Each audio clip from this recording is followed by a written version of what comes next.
Kasi yung ginawa nilang example daw sa pattern of violence is way back one decade, isa't kalahating dekada, 15 years ago, na doon sa pananapak, at mula doon pattern of ano na raw, violence na raw dahil doon. Pero yun nga, kanina na panood natin sa balita kung ano yung konteksto kung saan during that time na nangyari ang insidente. Ako, nandun pa ako noon na attorney sa Davao kasi nagko-cover ako kasi nagkaroon ng flash flood sa Davao. 30 plus yata, more or less 30 ang namatay dahil sa flash flood. Lagpas tao yung baha at tinutulungan, ongoing yung relief operation, tinutulungan yung maraming mga apektado. Nandun ako sa area kung saan binahay, lagpas tao talaga. Makikita mo sa mga kabahayan nila yung level ng putik, lagpas tao talaga. Tapos humiling lang siya ng at least 2 oras kasi alam ni Vice President Sara Duterte, hindi na maniniwala yung tao doon sa mga authority at baka magkasakitan lang at mas maniniwala sa kanya. Kaya humiling siya ng 2 hours na extension dahil meron pa siyang kinikater kasi ang daming namatay nung flash flood na yun. Yun yung isa sa mga grabing kalamidad na nangyari, pero tinuloy pa rin kaya nagkaroon ng kaguluhan at nangyari nga yun po, attorney. Pero ito yung tanong ko lang, attorney. Napanood mo ba yung naging viral mga 2 months ago about kay Matibag, yung sagutan nila ng isang, hindi ko lang alam kung reporter ba yon. Napanood mo ba yon, attorney, na may mga pagbabantang narinig at pagmumurang narinig mula mismo kay... Viral yan sa social media. So, natanong din siya nito at umamin siya doon sa emotional outburst na dahil sa kanyang bugso ng damdamin. Siya lang ba ang may karapatan na makagawa nun at walang karapatan yung ibang tao kaya nailabas yung mga kanupayag, attorney? Kaya nga, Admar, nakakaawa sila. Kasi yung narrative nila, Admar, is really out of touch. Out of touch of reality. Nawala talaga sa realidad. Now, they are trying to make an issue of what Sara Duterte did to the sheriff. Samantala, ang realidad yan, people were clapping. People nandoon sa area na yun, Davaoenos, were happy about it kasi nakita nila yung the kind of leadership that the mayor showed to them, na leadership na talagang yung ano ba yung tawag, malasakit. That's why this brand of leadership ng Duterte, mahirap talagang tibagin. Tatak na yan sa paningin at saka yung perception ng tao. Kaya ang point ko dito, they are using an issue that would even bolster the love of the people to Vice President Sara Duterte and to the Duterte family, Duterte brand of leadership. Kasi that is what the people want. If you are making an issue, you have to make it sure na yung issue na yan ay people would be angry about it, people will condemn about it, but this is quite different. Kaya Admar, they are really out of touch of reality. Itong mga nag-akusa kay Vice President Sara Duterte. Opo. Wala talaga. Ito pa, attorney. Dito naman po kasi witness siya. Pinagmamalaki siyang witness. Nabanggit nga doon sa first part, no? Parang obligado ba lahat ng pag nagpe-present ng witness, attorney, na talaga ipakilala sino siya. Dati siyang opisyal way back PGMA, PRRD, sa kasalukuyan, 29 years sa law practice, tapos former law dean. Tapos ini-establish daw nila yung credibility. Pero maituturing mo bang may credibility o may conflict of interest na yung mismong asawa niya, kongresista, kabilang sa nag-recommend or nag-endorse ng impeachment laban kay Vice President Sara Duterte sa Kamara, tapos meron pa siyang mga history na column niya sa isang pahayagan na grabe yung banat kay Vice President Sara Duterte?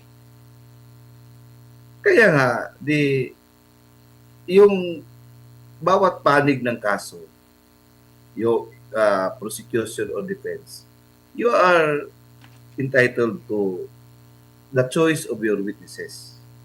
Para sa akin,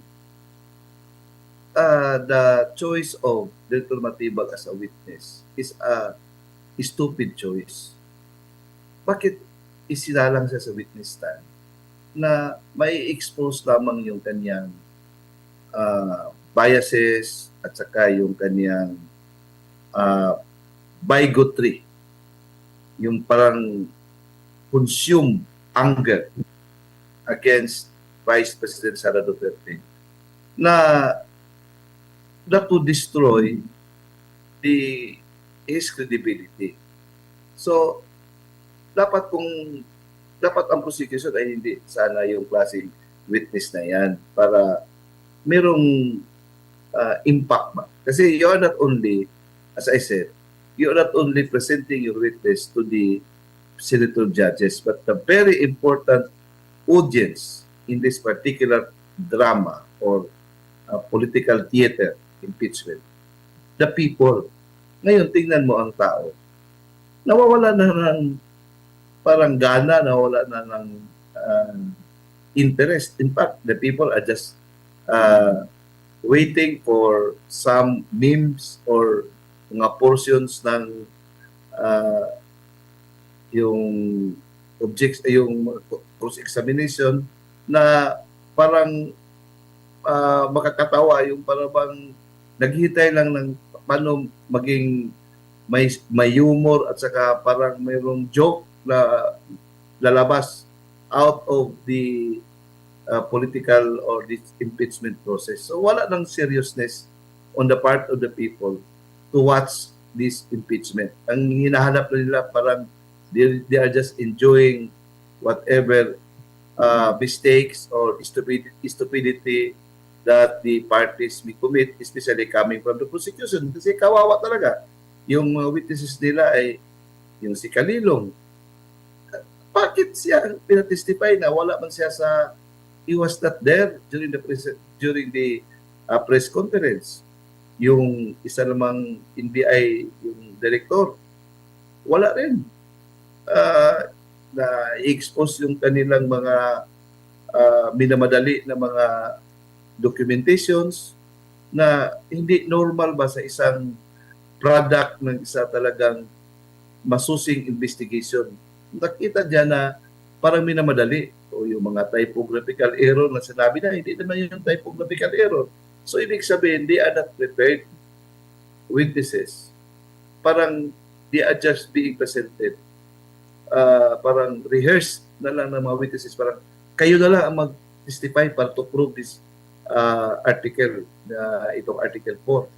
So, diyan na i-expose na yung kahinaan ng ebidensya ng prosecution at parang lalo nang hindi maibinta sa taong bayan. Kasi taong bayan talaga ang ultimate judge dito eh.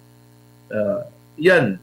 Alam mo naman, tingnan mo yung mga panila, yung how they voted. They voted on party lines.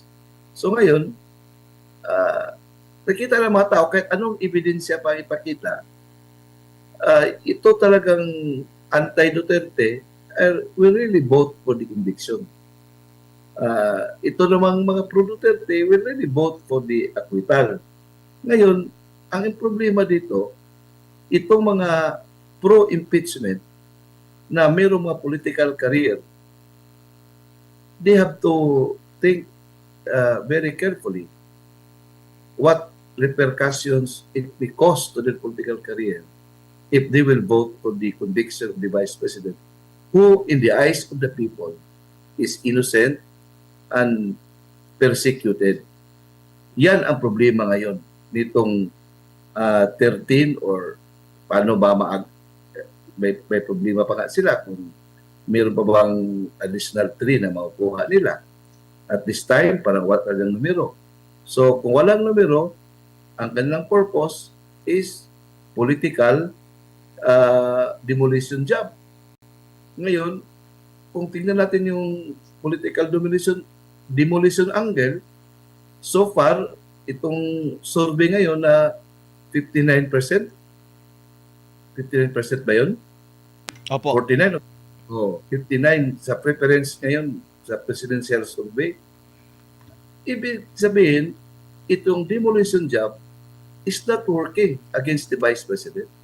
Because hindi man to nag-umpisa ngayon. It started in 2023, 2024, 2025, hanggang ngayon 2026. And yet, the Vice President remains on top of the presidential preference ng mga tao. Opo. Attorney, may agam-agam ba kayo na, kasi nababasa ko rin ito sa social media sa ibang mga nag-a-analyze din sa mga pangyayari. Kasi ginamit, walang perma, walang hindi notaryado, pero ginamit yung testimonya ni Las Cañas na ipinagmalaki pa ng prosekusyon na ginamit ng ICC ito laban sa kaso ni ni former President Rodrigo Duterte, no? Baka ang susunod na naman ay padala doon sa ICC, mapabilang na sa listahan, ay itong si Vice President Sara Duterte. Attorney, meron ba kayong ganyan ding agam-agam? Kung may agam-agaman, siguro mauna pa siguro magiba yung ICC kasi sabi ni Secretary Marco Rubio, we will destroy the ICC brick by brick. I think itong kanyang trip ngayon, hindi man lang Pilipinas, kundi lahat ng mga bansa dito sa Southeast Asia is part of the campaign of the US to really not give cooperation to the ICC for those members already should withdraw from the ICC. So parang ICC now is already becoming a dead institution the way America is campaigning for its destruction.